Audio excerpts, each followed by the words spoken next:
So, let's talk about something that might sound a little crazy at first. What if our whole idea of intelligence is, well, wrong? What if being called smart is actually one of the biggest things holding you back?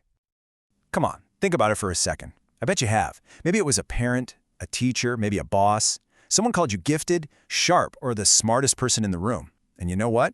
It feels good, right? Of course it does. That label, it feels important. But here's the big twist. Believing that label, really taking it on as your identity, that can be the fastest way to just stop growing. It's a really uncomfortable idea, I know, but once you see it, it's also incredibly liberating. So here's what we're going to cover. First up, we'll unpack this idea of the great intelligence illusion. Then, we'll see exactly how this illusion becomes a trap. After that, we'll get into the real-world dangers of this kind of static thinking. And finally, the good part, we'll talk about the antidote, which is all about lifelong learning. All right, let's dive right in. Section 1, the great intelligence illusion. Or, as I like to call it, why you really shouldn't believe your own hype. I mean, our world is just obsessed with this stuff. You see it everywhere, right? IQ scores, fancy college degrees, impressive job titles, even those LinkedIn endorsements. We're constantly building this aura around people based on labels. But at the end of the day, they're just stories. They're external markers. And that leads to this really crucial point. Intelligence, when we think of it as some fixed, static thing you can measure, it's mostly an illusion. And buying into that illusion, it's dangerous. It's a direct path to stagnation and, honestly, to arrogance. So how does this actually happen? How does a nice compliment turn into what feels like an internal prison? That's what we're getting into in Section 2, How the Illusion Traps Us. It happens in this little loop, this cycle of stagnation. It starts so innocently, with some praise. Then you start to internalize it. That label becomes a part of you. But step 3, that's the critical turning point. You start protecting that identity. You start avoiding anything that might make you look less than brilliant. And that's it. That's the moment in step 4 that real growth just stops, dead in its tracks. And this is the great paradox of it all. See, real growth, real learning, it requires humility. It requires being willing to fail and look foolish. But when we believe we've already arrived, when we think we're already intelligent, we stop doing the very things that made us smart in the first place. We stop asking dumb questions. We stop trying new things. We stop learning. And you know, this isn't just some philosophical problem. This leads to some very real, very tangible consequences. Which brings us to Section 3, the dangers of static intelligence. We're talking about everything from massive blind spots to just becoming totally obsolete. Let's just break these down for a second. First, intelligence is always contextual. You might be a genius coder, but that doesn't mean you know anything about personal finance. The illusion makes us think one strength covers everything.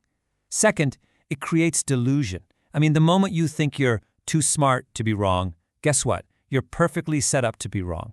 And finally, a static body of knowledge is basically obsolete. In a world that changes this fast, what you know today matters a lot less than how quickly you can learn something new tomorrow. I mean, the contrast is just night and day. Someone with that static mindset, they cling to what they already know. They're terrified of failure. But the person with an adaptive mindset, they're constantly unlearning and relearning. They're adapting. Now, in the world we live in today, who do you think wins that race? It's not even a question. Okay, so if that's the problem, what's the solution? How do we break free? Let's get to our final section, the antidote, lifelong learning. This is all about trading that fragile, shiny illusion for something real, something so much more powerful. And it all starts with this one word, humility. Now, don't think of humility as weakness. It's not. It's the powerful, active awareness of just how much you don't know. And that awareness, that's the fuel for everything. It's the fuel for curiosity. Arrogance says, I'm done, I know enough. Humility says, wow, I'm just getting started. Only one of those attitudes leads to growth. Okay, this right here, this is the heart of it all. This is the fundamental choice. The intelligent identity is all about fear of being wrong. It sticks to what's safe, it protects an image, and it stagnates. But the learner identity, it actively seeks out feedback. It loves new challenges. It cares about actual competence, not just looking competent. It's always evolving. The choice between these two literally defines your future. So, here's the call to action. Boiled down to its simplest form, shift your focus. Just stop pouring so much energy into looking intelligent. Take all that energy and invest it into actually becoming more capable. I love this quote because it just cuts right to the chase. Yeah, being called smart feels good. It's flattering, it's a nice little ego boost. But diligence, that quiet, consistent, day in, day out work of learning and doing, that's the stuff that actually transforms you. So when it comes down to it, the real goal isn't to be intelligent. The goal is to just be a student for life. The moment you see yourself as a learner, as an observer, everything opens up. Your skills grow, your wisdom deepens, and without even trying, you become a person of real substance. No labels required. And so I'll leave you with this question to really chew on. Where is your energy going? Is it focused on looking smart, on protecting that fragile image, or is it focused on living intelligently, on the daily practice of learning, adapting, and growing? The difference between those two, well, that's everything.